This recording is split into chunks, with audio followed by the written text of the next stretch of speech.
Оф, загубих се. Къде съм, бе, човек, бе? Страх ме.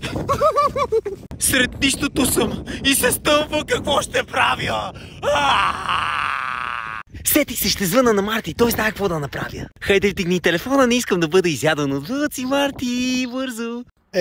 Пак ли то е? Кажи, Гади, какво пак има? Ао, Марти, yes, ти вдигна. Знаеш ли как да се пребера до нас? Моля те, помогни ми, човек. Добре. Ай, върви са напред. Аха, да. Така, вървиме натам, окей. Върви.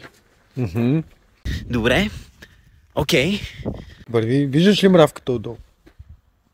Значи си в правилния път.